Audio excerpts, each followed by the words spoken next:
apologies for that. Just making sure that all our technology is working. Okay, so I'd just like to open the meeting with the statement of acknowledgement. So we would like to acknowledge this land that we meet on today as the traditional lands of the Kaurna people, and that we respect their spiritual relationship with their country. We also acknowledge the Kaurna people as the custodians of the greater Adelaide region, and that their cultural and heritage beliefs are still as important to the living Kaurna people today. Okay, so attendance record. I think we're all in attendance. Are there any apologies? No. Any motions to grant leave of absence? No. Any leave of absence? No. And any non-attendance? Nil. Okay, item 3 is declarations of interest. Councillor Koch.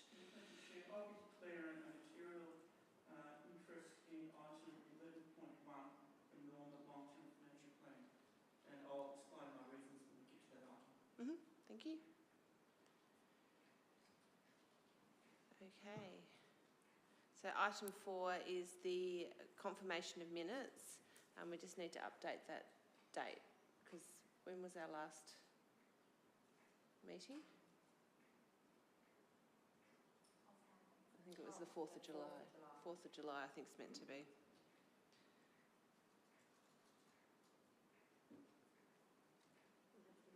Yep, so I've got Mayor Redmond's happy to move the minutes from the last meeting. I've got a seconder, Christine seconding. All in favour? Carried unanimously. All right, and item 5, business arising from the minutes. I don't have any business arising from the minutes. No? Okay, so then we can move straight into item 6, which is the decision reports. And 6.1 is the FY23 general purpose financial statements and the officer's recommendation there. So we've got a presentation for the financial statements.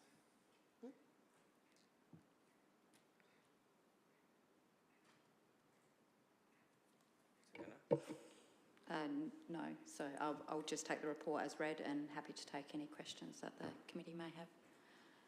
Okay. Are there any questions on the financial statements? Because we're recommending that the general purpose financial statements for FY23 present fairly state of affairs of the council and be presented to the council for adoption at the council meeting scheduled on the 28th of November. We've got the certification of the financial statements to be signed by the CEO and Mayor, the auditor's certification of the auditor's independence to be received and noted, the certification of auditor independence to be reviewed and signed by the audit committee presiding member and chief executive officer, and the management representation letter to be received and noted. Christine? Just a couple of questions, more about form rather than substance. Just in note 13 on page 36, there's a heading terms and conditions, and it just says in there secured over future revenues borrowings are repayable, and then in brackets it's got describe basis, and then a bit further on or variable describe. I think that's coming from the model accounts and needs to be made specific to Gawler. And just moving on to the auditor independence certification, which is page 52. I think we need to change the date from 2022 to 2023, and it's got audit committee there, and it just needs to be audit and risk committee. And signing date, I assume, is today rather than 24th of October. Just yep. in relation to where the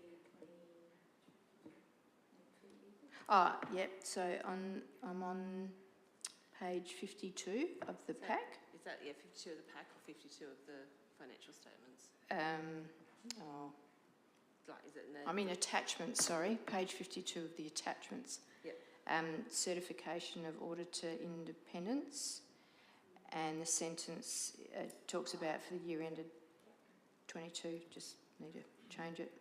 And then bottom right, audit committee should be audit and risk committee. And then signing date.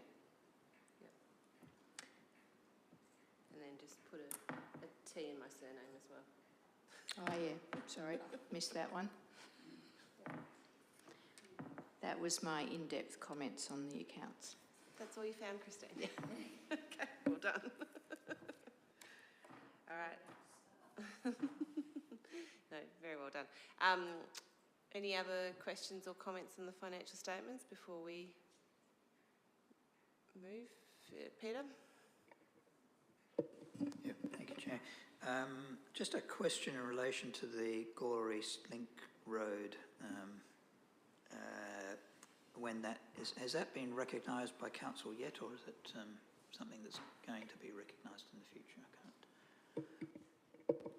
Through the chair, so I mean, I assume you're referring to the actual assets of the road. Yes, so the asset was recognised in 2019, 20 or 2021?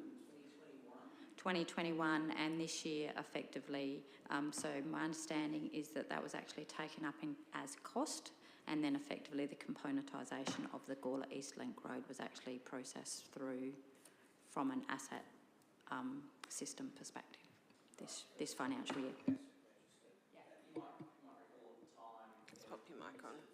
Information provided by DIPTI to allow that initial capitalisation. So we went through back and forth process with them, and it was delay in financials a bit that year just get sufficient information. Yep.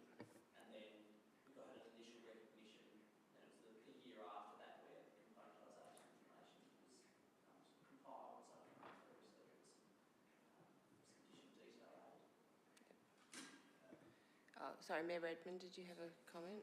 Just on the Gawler East Link Road, we need to be really mindful of what's happening in the region, and if that becomes a collector road through traffic from Concordia, etc., and the southern Barossa, and that then ceases to become a council road, and we were forced to take that road on, and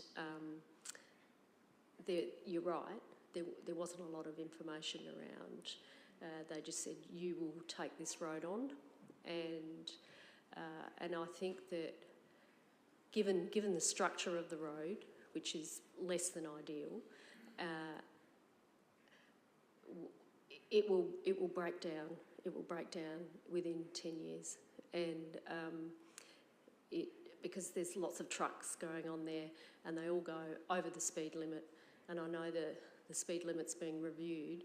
However, that road was structured for a 50 kilometre an hour. That's what that road is structured to do.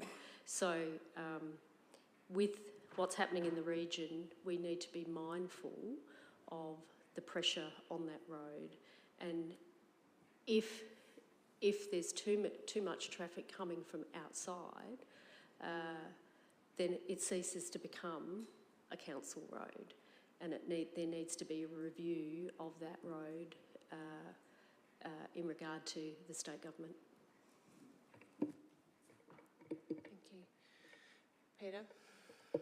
Yeah, well, I'm glad that you're across that, because that's it's a problem and an opportunity, I suppose, in many ways. The other question I had, though, was in relation to the treatment of agency staff and how that's categorised. And I saw somewhere in the papers that agency staff are being treated as employee expenses. Am I right in seeing that somewhere? And how are they treated in the financial statements currently?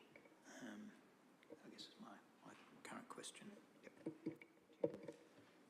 So from a management reporting perspective, we're actually treating them as an employee cost, because effectively, because they're being used to actually backfill vacant positions. However, in the financial statements, we're actually treating them as contractors, and employee costs are being people that are actually employed.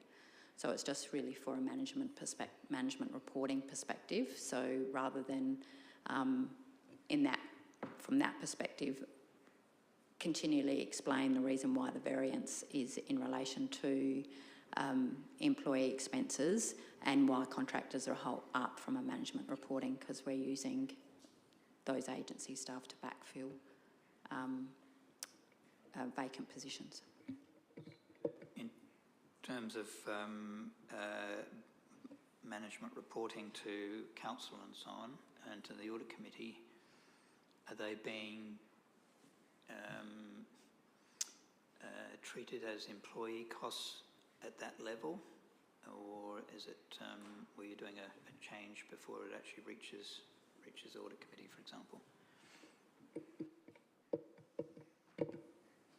So in relation to, I suppose, anything from a non-statutory reporting perspective, like so as a management report, it's coming up effectively that those agency staff are combined up in with the employee expenses. So we're actually making a better analysis in relation to from an employee perspective, rather than saying we don't actually, I suppose, have those employees. It's just effectively the way we've actually engaged them for the temporary basis for those front of house or those front of like field staff that we're actually required to actually backfill while we're actually going through the recruitment process. I can understand the motivations. I'm just not sure. It's sort of juggling things a little bit, and I'm not sure whether it's not better to do, transfer funds across when you've got that situation, rather than change the budget, rather than changing the actuals and having almost like two sets of accounts. It seems to me, if you're doing that, it seems quite unusual practice, what I've seen.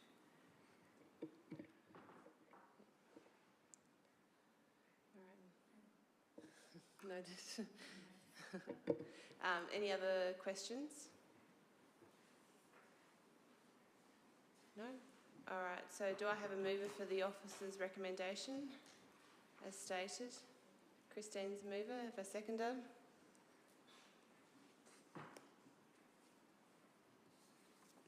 Don't have a seconder for the financial statements? Peter, you're going to second it? And all in favour? Carried unanimously. Okay, item 6.2 is the financial performance summary for FY23. We've got the officer's recommendation that the Audit and Risk Committee receives and notes the FY23 financial performance summary report. We've got a presentation on this, Sharon, or someone talking to this? Oh, sorry. I can talk to. Obviously, this report is one of the statutory requirements that each year that the council actually needs to consider in comparison doing the comparison to the financial actual compared to budget. I will take on note in the sense that at this point in time where we've had.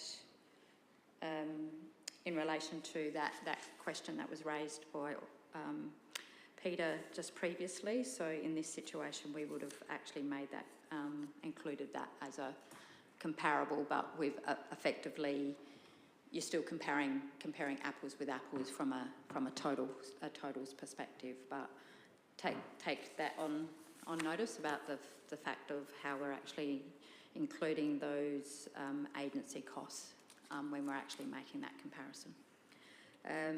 Obviously, from a financial perspective, the biggest impact on the income was the advance of the financial assistance grants, where the federal government, as part of or just after put their budget, made a decision to advance 100% of the 23-24 financial assistance grants to all councils. So we ended up receiving an extra $1.5 million over and above what we actually had budgeted for, because we actually only budgeted for that we would receive 25% of our financial assistance grants. However, we received the 25% plus an additional 100, the full allocation for 23-24. Pretty much this is just a timing of cash flow. I suspect now that the government has done, or the federal government has done that advance for 100%, that they'll continue on. Potentially they may scale it back as we move into better economic conditions, but obviously that probably won't be happening anytime soon. From an expense perspective, the biggest area of variance is in relation to depreciation, which was driven from the significant revaluation that was experienced in the 21-22 financial year, and that was actually the flow-on impact through to the actuals. Thank you. Are there any questions in relation to the financial performance summary?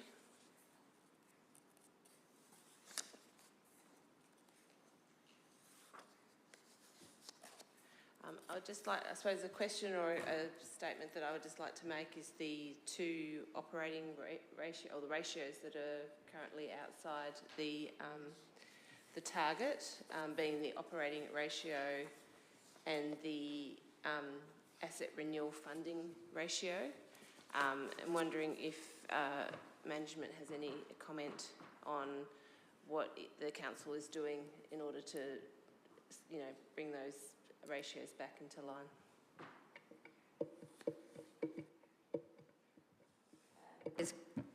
Obviously, asset management is a big issue from a council perspective. I think from during the 2021 financial year, just trying to get my years right.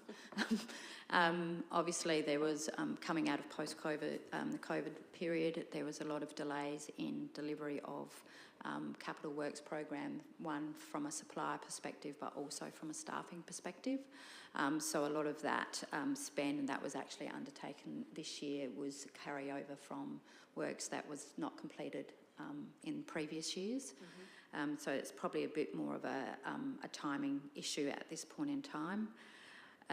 The other factor is that in relation to making sure that our asset management plans, which are currently due to be reviewed,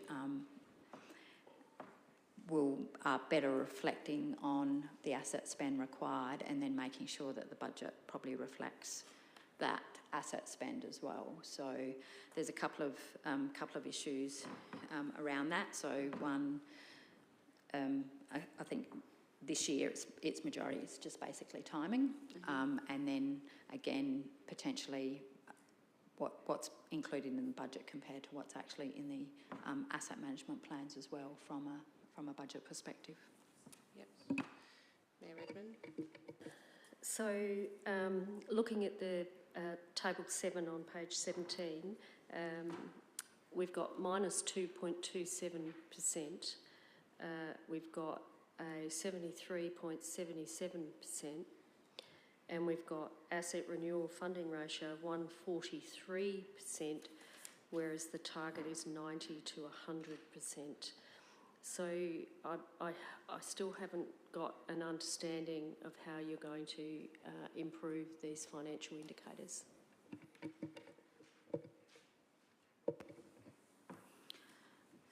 Obviously, it's a process for the council to actually consider going through this budget process in relation to the operating ratio. As you're aware, as we went through the last year's budget process, the audit committee, the consideration of the budget was the audit committee, and I suppose there was recommendations to the council with regard to bringing the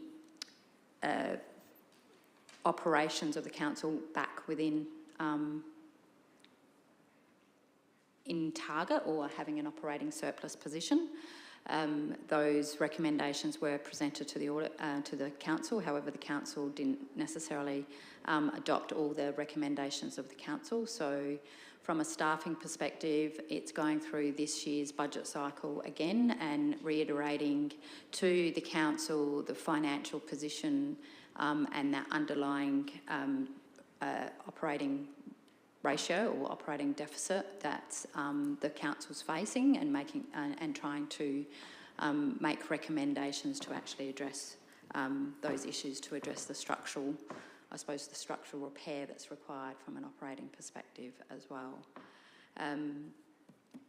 So in relation to the asset renewal funding ratio, I think while the target is 90 to 100%, the recommendations from the industry is probably having between 90 and 110% on a rolling 3-year basis, to actually allow for the fact that there may be variations between the timing of delivery of that expenditure, and there may be valid reasons as to why expenditure, capital expenditure or asset renewal expenditure is actually deferred or accelerated.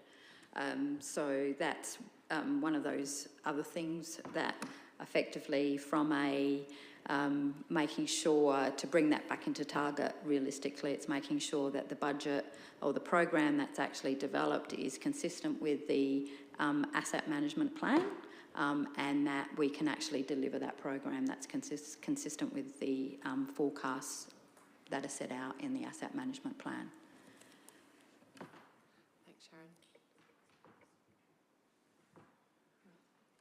Any other comments or questions? Peter? I would,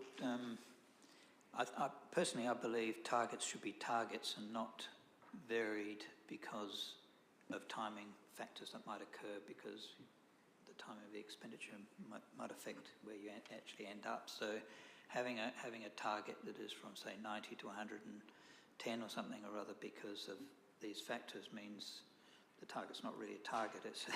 It's a shifting beast. And what I would prefer to see is a target saying 100% or 90% or whatever you think it should be. And if there's a variation to that, then you explain that, but you don't change the target, because you've really got to come and hit the target at some point. Sharon? Take your point. However, I suppose it is that question about the fact of the target is between a range, to sit there and say, and it's actually over a 3-year. So it's not necessarily changing the target. So I think that the target should always be effectively in that range between a 90 and 110% buffer. But my point is to sit there and say the target should take into account, be on a rolling 3-year average, to actually allow for those variations of valid reasons as to why you're bringing it up and either accelerating or decelerating. That's pretty much the position of, I suppose, the financial sustainability target papers that from an industry perspective. So it's not necessarily saying we're changing the target, we're just sitting there saying that we should be working towards making sure that we're in this range of between 90 and 110% in relation to that, because effectively making sure that you're looking at the replacement and renewal of long-term assets, and you actually need to take that, I suppose, that medium to long-term viewpoint rather than actually having an annual or short-term viewpoint on that asset replacement, because we are talking about assets that are being replaced over that potentially have between a 75 to 100-year life. So that's why I suppose the approach of a rolling to actually allow for that is, I suppose, my recommendation. Yep, can you just put your mic on? So Your comments, Tim. Through the chair, just to expand on that. Look, I mean, ultimately the target is deliver your asset management plan. That's the point of measuring this. And so to deliver your asset management plan, if your asset management plan anticipated expenditure is dollar for dollar what it ends up costing you, then you'll hit 100%. I suppose the industry recommendation of the 90 to 100% is there to recognise that, look, you're not going to get that estimate 100% right.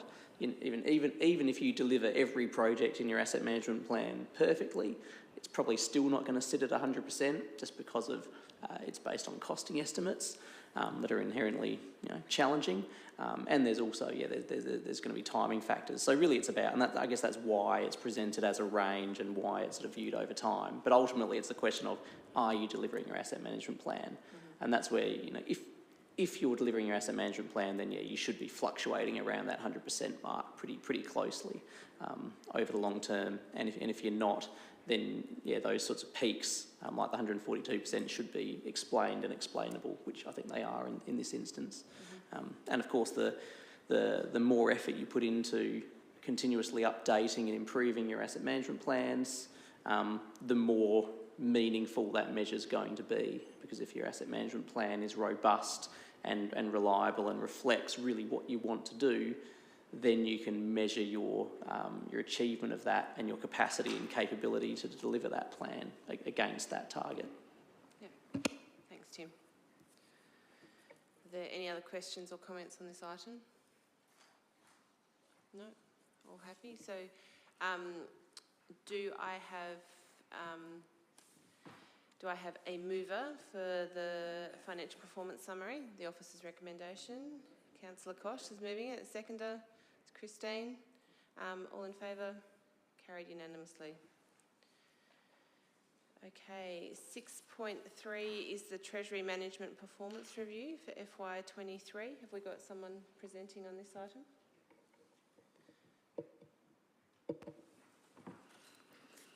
Again, this is a report that's required to actually be presented to each year, just basically setting out how we've actually, I suppose, our Treasury management performance.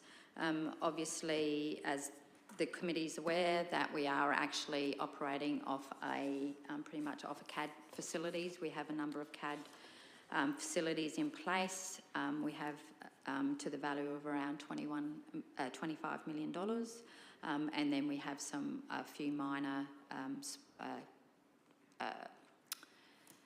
fixed term credit debenture loans in place that we're actually just trailing off and paying off, and they'll be fully paid off within the next 2 financial years. So then we'll be operating off a CAD facility. Probably, even though we have a target of having a mix between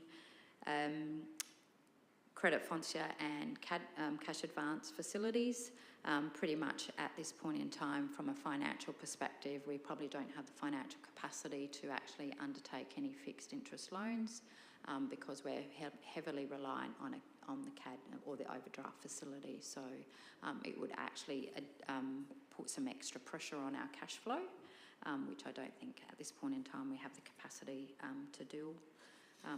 To be able to service those loans when they come due.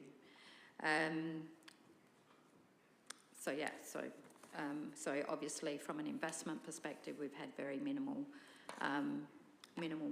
amount of monies that have been available for investment because we're running off that overdraft facility.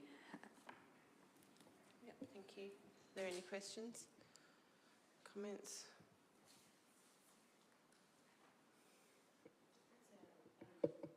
Redmond? Yep. What's our debt ceiling? So currently it's $25 million. So we have facilities up to the value of $25 million that are currently in place. $25 million. So that's so we've got facilities.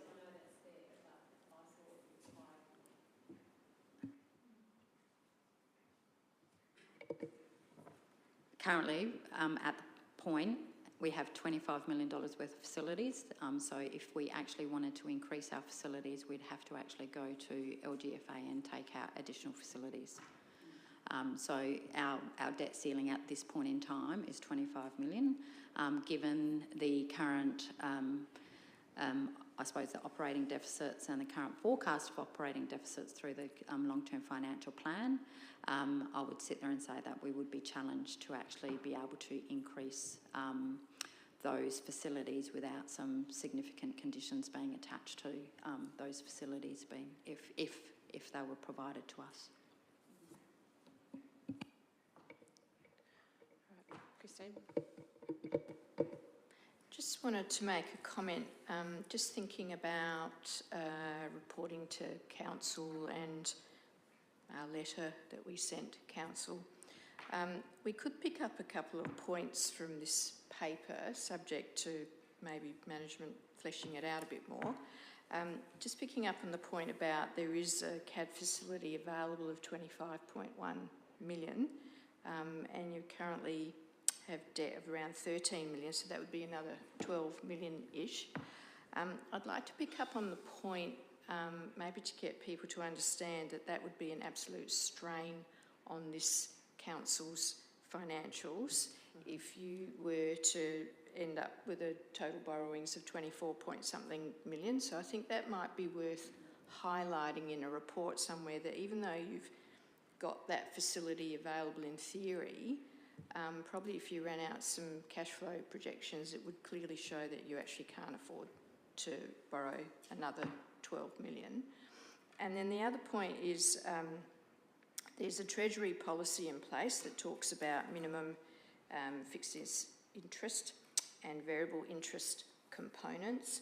And so I think it's worth highlighting that policy is not being complied with at the moment. And one of the reasons is, as the Executive Manager Finance and Corporate Governance just said, that if you were to comply with the policy and have that higher percentage of credit foncier loans, again, you could have an affordability issue. So I think maybe there's a little paper and some calculations that could be done to maybe highlight those 2 points, so that maybe people aren't thinking, oh goody, we could borrow another 12 million.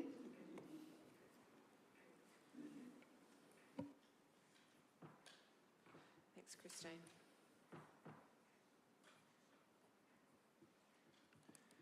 Are there any other comments or questions, Peter?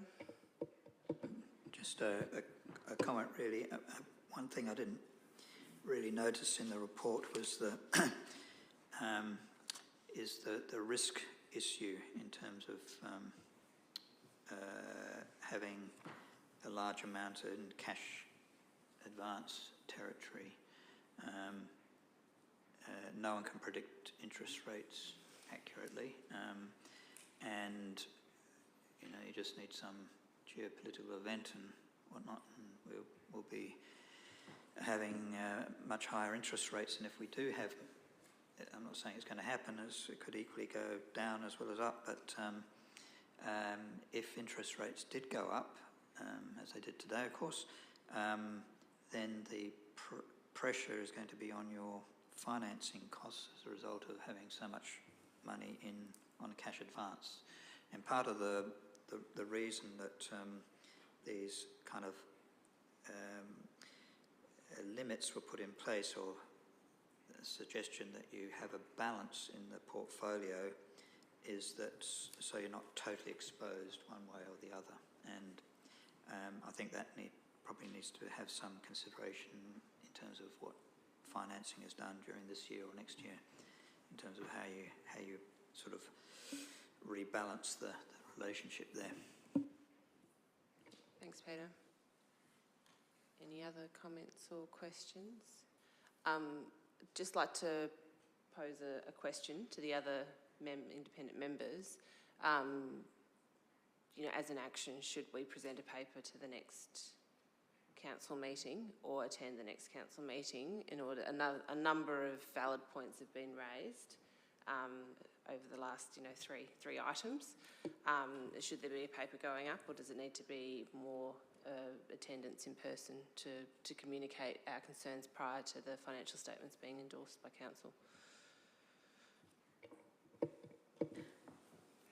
I think the annual financial statements just go through a statutory process, and they'll be signed anyway. But as a separate topic, I think maybe whether it goes to council first or whether it comes back through here, whichever, that we have a summary of the points that we've raised around debt levels, affordability, I guess just highlighting that $25 million isn't really available to this council because you're not going to be able to afford it.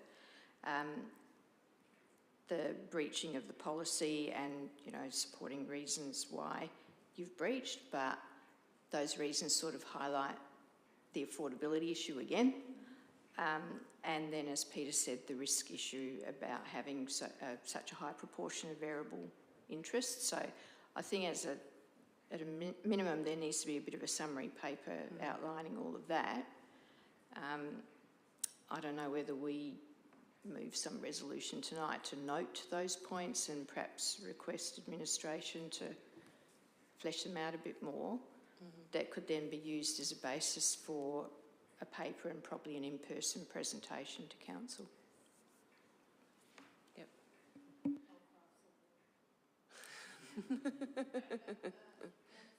Yep.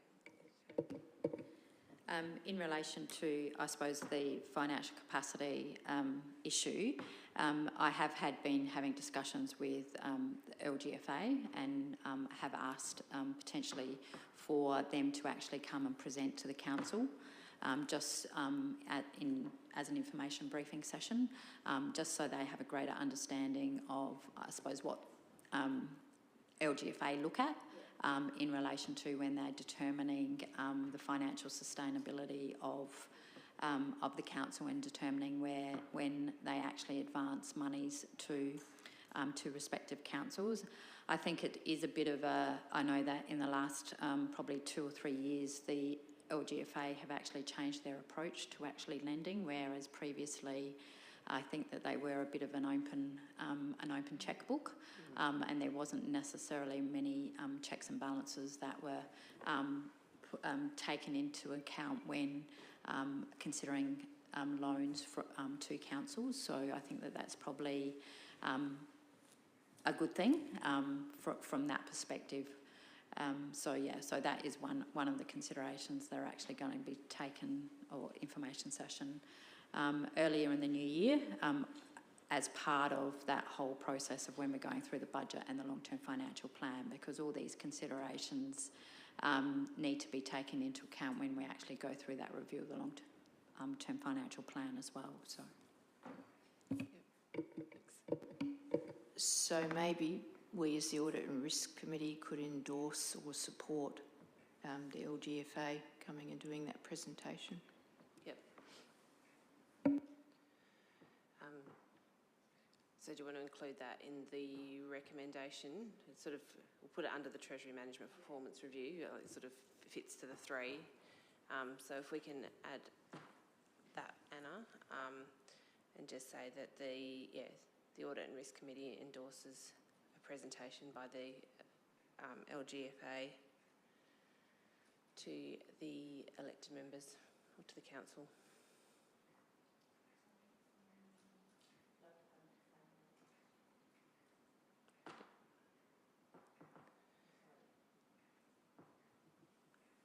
Do you want to help with the wording?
Do you want to just pop your microphone on?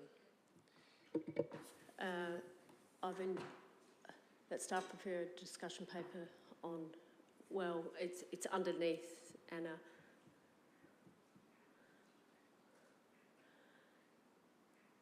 Yeah. On debt levels, affordability and other relevant matters.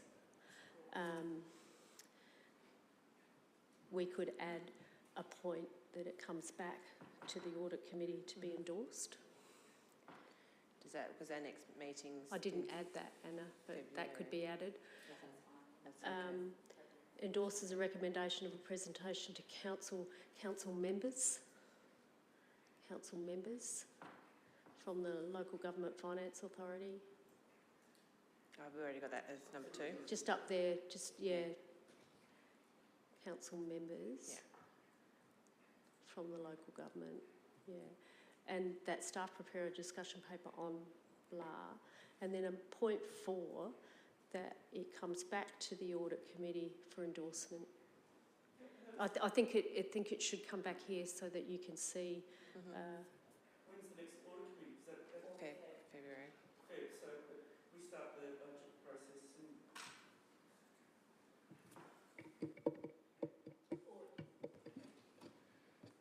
It's really up to this committee how you want to endorse that discussion paper. Yep, sorry Sharon, you can say.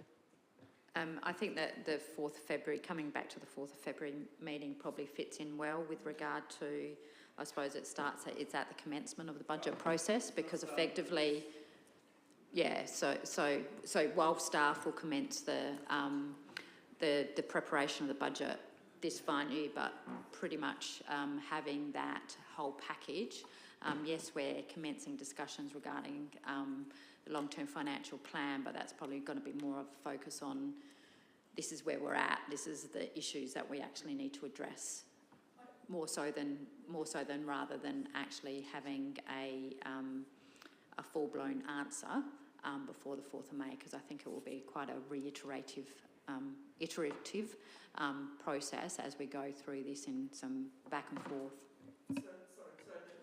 So just put your microphone on, please. We can ask for reports without going to council as a committee. We don't need to go to council. The audit committee, it's not recommended to council. Well, that's the first point, but then the next point endorses a recommendation of a presentation, but the staff prepare a discussion paper. So they're separate points. It's just that it reads wrong, that the Audit and Risk Committee recommends to council that the Treasury performance review be received and noted. It reads as if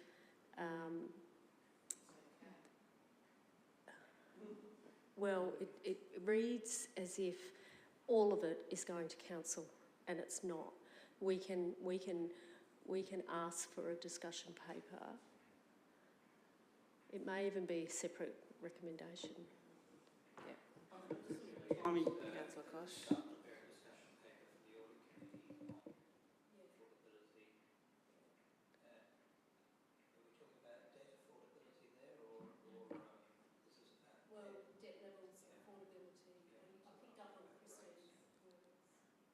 Sorry, Councillor Kosh. I'm just thinking about the timing, because this report will go to the next council meeting, won't it? So we actually, this committee may say that they're happy with receiving a note in this report, but there may be some issues. So I think there's a bit of a timing issue there. Whether the other affordability debt levels and, Sorry, Chris. So you can specify to the staff prepare a discussion paper on that to be presented at the audit committee, be presented to the audit and risk committee at its meeting held in February. So we can elaborate the date. So just in relation to this report, so this report is just basically saying this is what it is. So it's not like, so this is just saying this is our current levels, and this is what's happened in the last 12 months. So that's what this report is. So However, out of that report, so effectively you're receiving and noting that report and recommending, because there's no decisions out of receiving and noting this report. However, following on from you receiving and noting this report, you're also recommending that. So I don't think that they're not, and I think they're individual. They should be read as discrete recommendations, not as a flowing recommendation. Yeah, because that the report has to be prepared under the Act. So why don't we do a second recommendation with points 2 and 3? Okay. So and then move 1 and then do 2 and 3 as a second recommendation. That's moved and seconded. Yep. Sorry, Christine. Just a comment on number 1 where we're saying we received and noted it. I'm not worried about the received and noted. Should we note that the Treasury policy has not been complied with? We can put that in separately. Okay, or the next one. Yeah, put it in there somewhere. Yep. Okay. So if where did the second one go? So, okay, so we'll move the officer's recommendation that we recommend to council that the Treasury Management Performance Review be received and noted. Up a mover, Mayor Redmond, the seconder, Christine. So all in favour, carried unanimously. And then we'll put another officer's recommendation.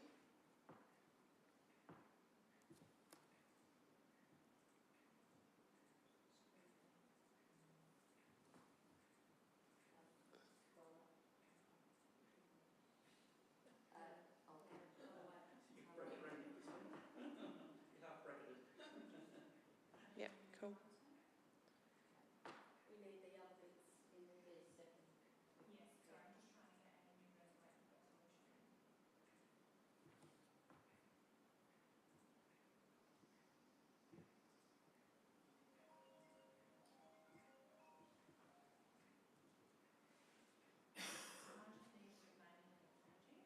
That's okay.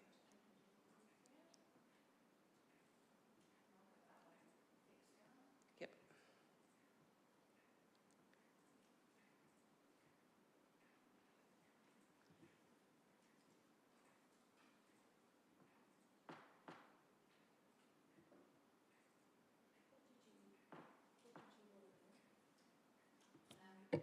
I'm looking at the bottom of page 21 of the agenda where it talks about the current loan portfolio split is outside the policy target for fixed interest, debt and variable interest. So I just think we should note that it's outside of the policy target.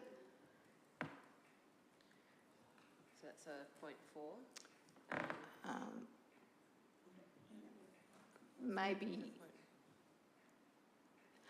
Maybe that's the first one because that's sort of the first point of concern, and so then the concern leads to we're happy that the presentation's being done and we want a discussion paper and all of that.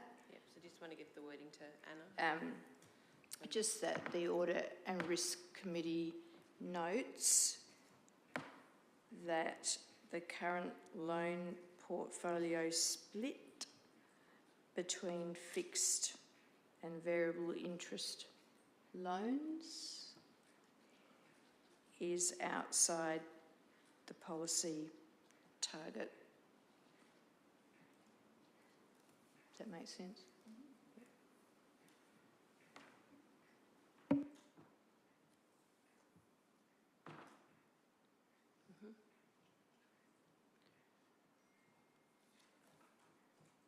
So everyone just wants to do a final read of the recommendation, the 4 points under those recommendations. Make sure that they're happy with that wording.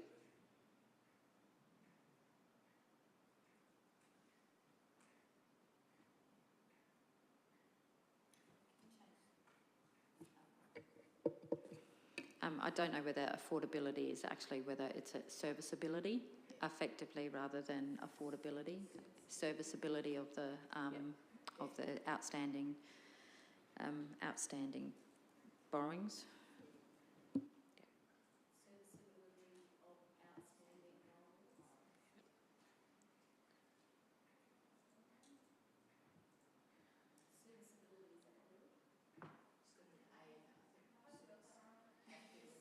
Put an A in it.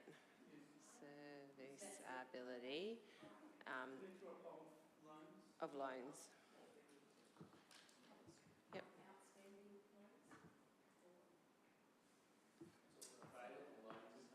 Yeah. Yeah, I think it's loans. Yeah, that's the whole thing. For 13 million, you're going to go 25 if you can't service it. Yep. Can you put available loans?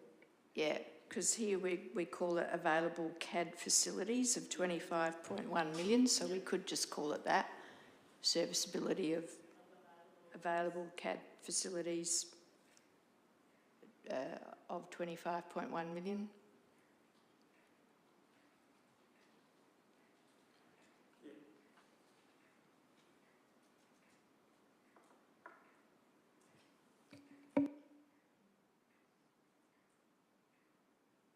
All right.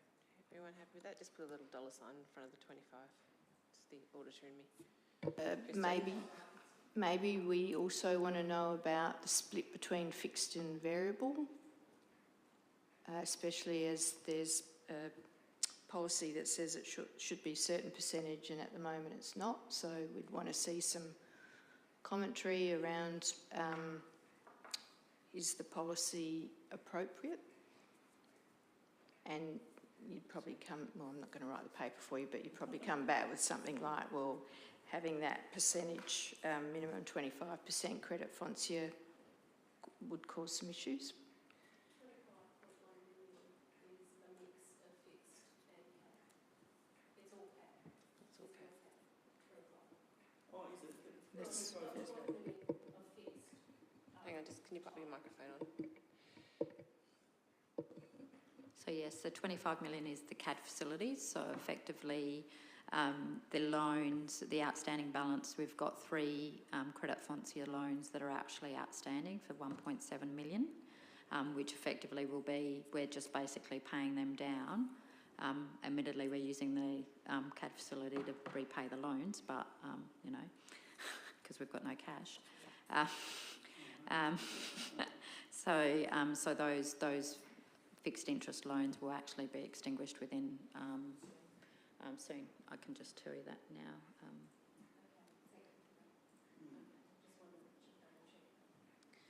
So Anna, can you just put in a dot point above the other relevant matters, so below debt levels and above, oops, go back up.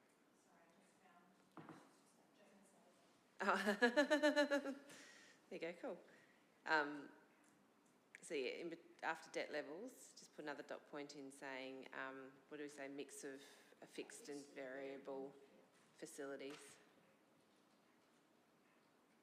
Is everyone happy with that?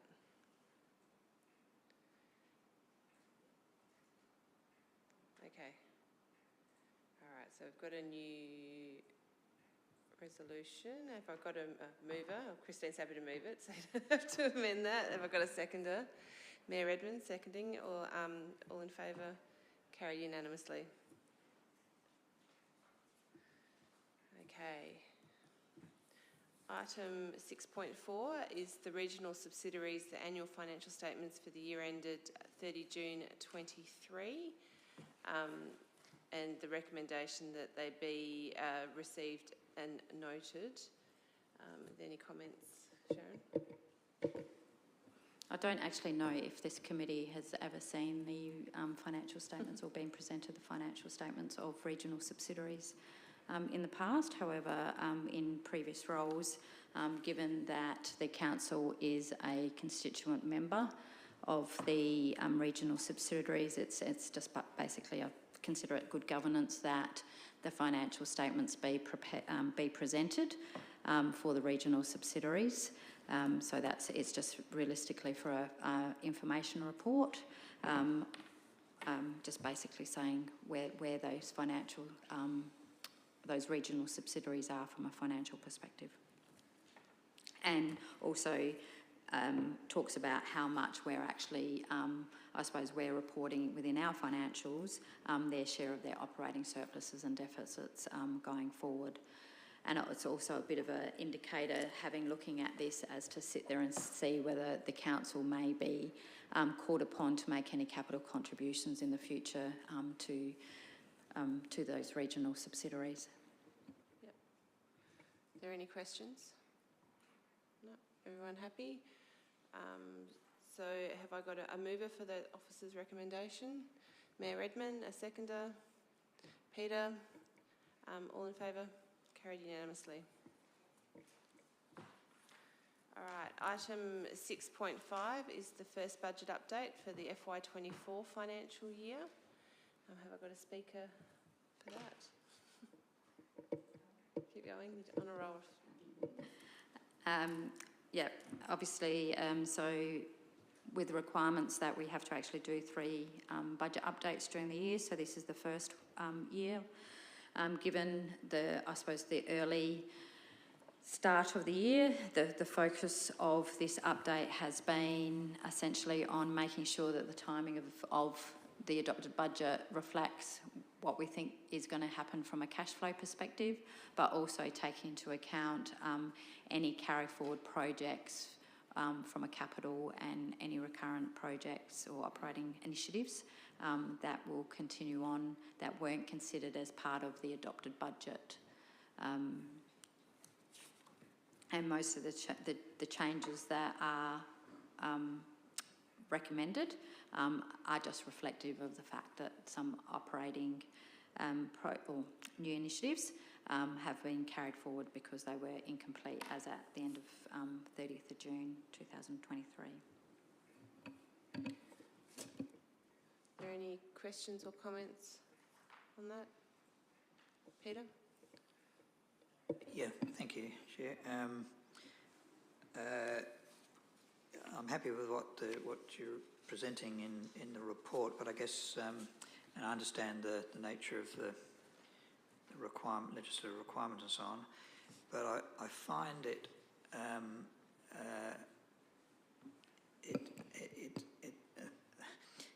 concerning a bit, I suppose, in that we don't really have a good idea of the position.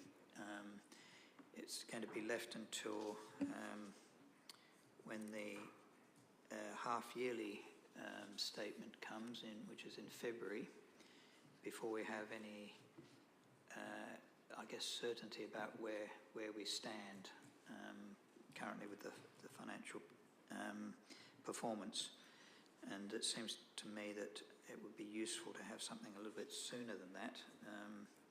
I don't know how we do that without having another meeting or something, but there are a number of moving parts, including the FAGS grant, what's happening with that, what happens if they don't provide us with an advance this year.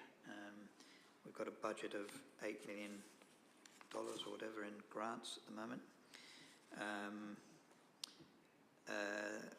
There's issues around the depreciation figure, I guess, still, employee costs, and so on. How are they trending? Are there any red lights that are currently, do we know of now or should know of now?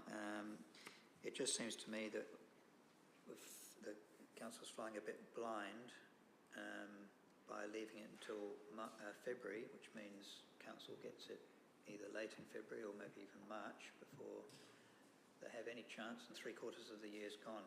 You know what I mean? So I'm not quite sure how we address that, but it's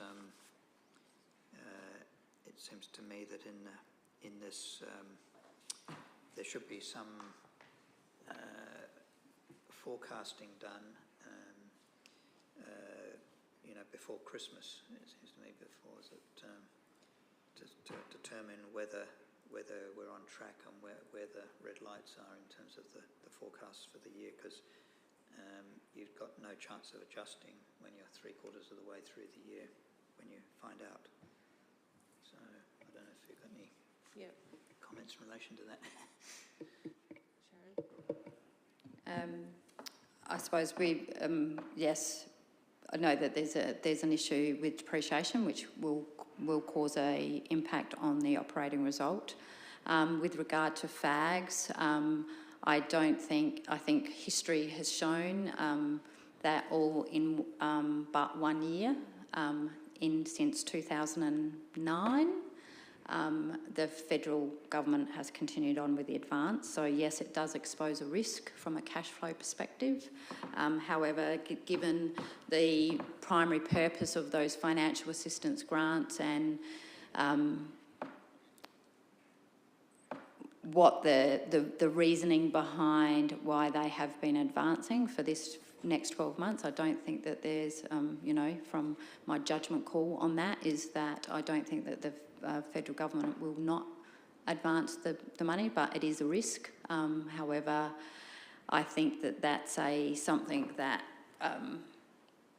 realistically, other than not doing anything for the next 12 months, as in just basically not doing any capital or any operating initiatives, which I don't think is a realistic option for a council. I don't think that we can,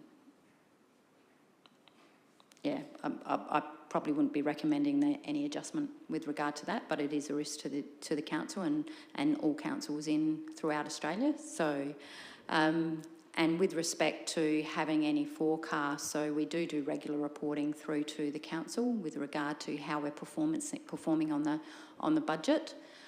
So any issues that we find are reported through to the council at that point in time as well. So it's not necessarily that the council is running blind by the fact that they're not receiving any financial reports of how we're performing against our budget. So if there is a need for the council to make some adjustments from a financial perspective in deferring spend, because that's pretty much the only option that we actually have, they do have those opportunities. So it won't be until February that they won't be, I suppose, blindsided by that position. And coming up to the first 3 months,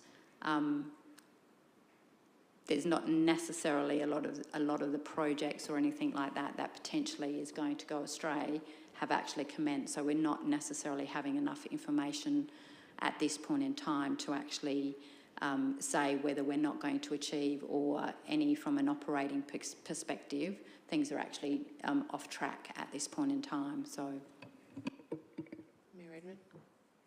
I think the question was bringing it back to this committee. Is that what you meant, Peter? Yes, from the point of view of the committee being across the finances, but I feel a bit more comfortable if there's reports going to council in the meantime. So when do those reports go up? Are they monthly or what? And do they include forecasts that are fairly reasonably robust, I suppose? Not at this point in time, but if the committee wants that, we can actually start incorporating those in, and we can actually also include, I suppose, a copy of those reports being distributed to the independent members on a monthly basis once they've gone up to council as well, as to where we're tracking from a financial perspective. Sorry, Peter. That's me, sorry. Just initially for the near term anyway, I wouldn't necessarily want to see it every month, but it would be useful just to get confidence around where we're tracking at the moment. And I do think forecasting is a useful discipline to have in that process, if that can be built into those reports.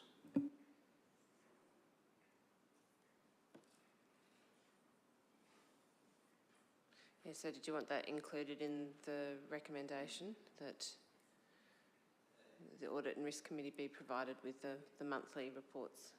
So Anna, if you just add in the Audit and Risk Committee members are provided with the monthly, what's the name of the report, Sharon? The monthly finance report. I don't think it needs to be every month, I just think. I wouldn't mind having it if it goes to council, if it's produced, then I would prefer, just to, especially given the current pressures. With the monthly finance report, and should we say what in the incorporation of forecasting be considered?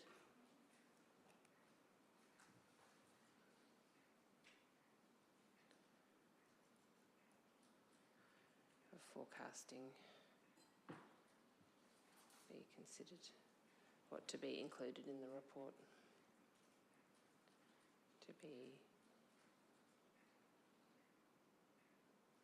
Are you happy to include it, or you just want to consider it, or are you happy with that?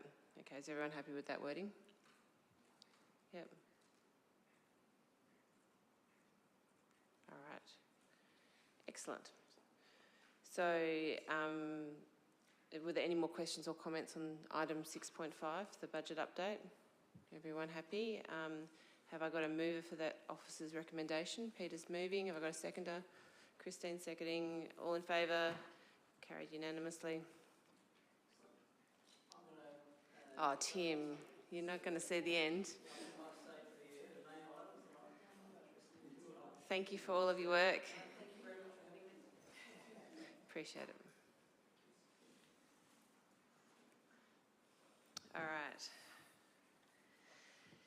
Item 6.6 is the policy review, and we've got the recommendation that the Audit Committee recommends Council adopt the following reviewed policies, being the funding policy, the rates financial hardship policy and the rate rebate policy, and that we also authorise the CEO to make changes of a minor or technical nature to the adopted policies if required. Now, we'll take those policies as read, and they had the track changes contained within them.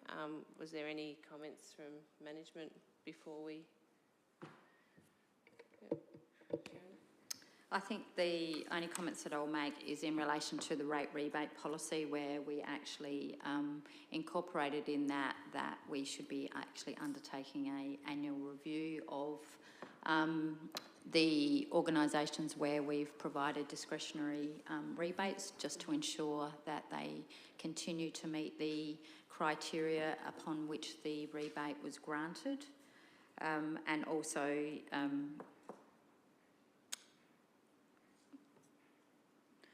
and effectively have an application, I suppose a cut-off date as to when those requests for discretionary rebates need to be received, because they do actually have a budgetary impact if they're actually granted after the adoption of the budget. So the idea is to try and have all the applications submitted and assessed as part of that budget cycle, so the council can consider the impact on the budget going forward.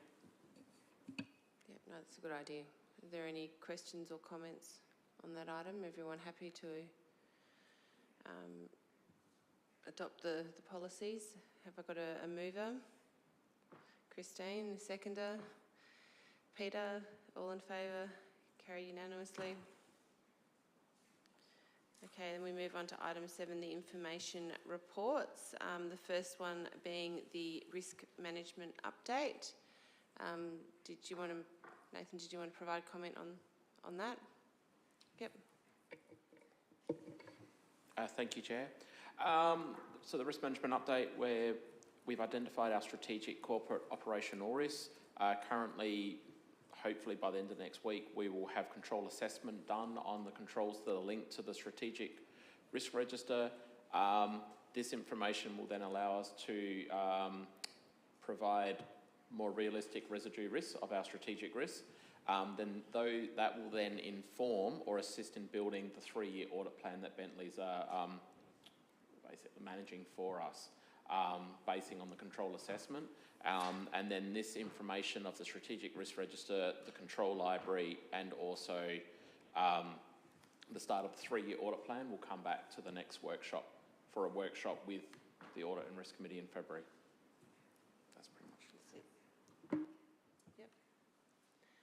there any questions or comments?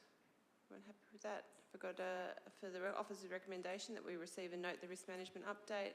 I've got a mover. Mayor Redman, a seconder. Christine, all in favour? Carried unanimously. And then moving straight on to 7.2, which is the internal audit work plan update. Anything to add to that, Nathan? No, just continuing on, like you just said, that it's going to be... Thank you, Chair. We've had a few audits occur that weren't on the 3-year audit plan. We've had a aquatic facility safety assessment. We actually did fantastic in the scoring. I believe now we're the highest rating pool in South Australia, which is fantastic. Now, I also got told today that our percentage has actually increased from, in the report I said 87.96, I believe it's now 90.04, 0.49. So we've actually done extremely well in this area, and I know the pool staff have worked very hard to get us there. We've also done a playground auditing that was undertaken by Risk Services, of which we've done really well as well. A couple of improvement notices that we are working on completing, and then we've also just completed a local government Risk Services basically evaluation of how we manage our work health safety from the top down, and this has been driven by Return to Work SA.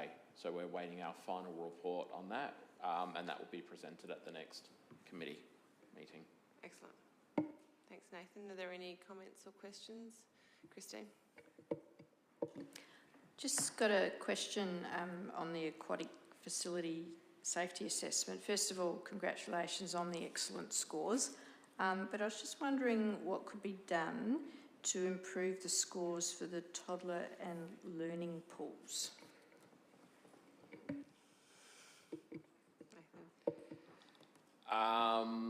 New swimming pools. That's the short. It's the age of the pools from when they were built. The learners pool is right next to the shallow end of the main pool, which is 1.3 metres deep, which isn't always practical. Also, we don't have handrails in the toddlers pool, so realistically you're looking at significant money to be invested due to facility design. It's not from staff perspective or the managing of the way the staff do it. It's all around the facility. Thank you. As a non-swimmer, I was just concerned about the weak swimmers, that's all.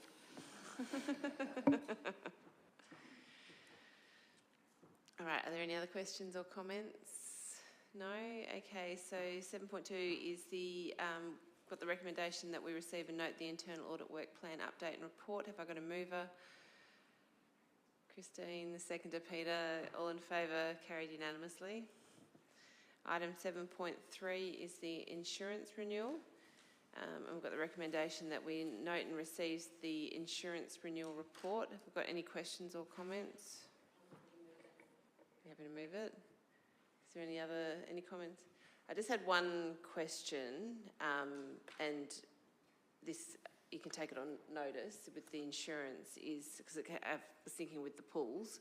Have we got people working with children, and has that been considered as part of the insurance policy and any potential future problems?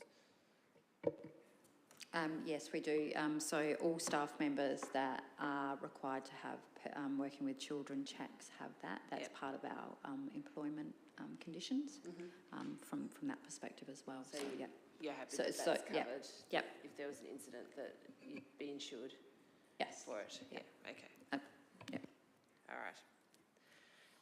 Okay, so 7.3 we've moved by Mayor Redman. Have I got a seconder? It's Christine. All in favour? Carried unanimously. And then we move on to item 8, which is items listed for discussion. Are there any items listed for discussion? No. Item 9 is questions without notice. No. Item 10 is motions without notice. And then, so we'll move, there's none, so we'll move to item 11, which is confidential reports. Councillor Kosh. Thanks, Chair. I wish to declare a material conflict for this item. I'm a member of the Norma Board, and on reflection, if I may make comments that may influence the actual motion, which may cause a detriment to Norma or an advantage to Norma. So it's best if I leave the meeting. Thank you. Okay. All right, so what do? I move into confidence, don't I? Or do you want me to say? Yeah, so have I got someone to move that we move into confidence? So Mayor Redmond, you want to explain why we're moving into confidence? Yeah, so I'm happy to move the officer's recommendation, information the disclosure of which would reveal a trade secret, relating to the commercial operations of the Northern Adelaide Waste Management Authority, and the information would prejudice the commercial operations of the authority. Okay. So I just... Oh, and I second them. Christine? All right, so just read that bit out. So, oh yeah, all in favour? Carry unanimously. Sorry. So, it shouldn't be this hard. So, for the purposes of those watching at home, as per the officer's recommendation, the following matter will be discussed in confidence. So, we'll be suspending the live stream now and closing the meeting following the consideration of the confidential item. Thank you.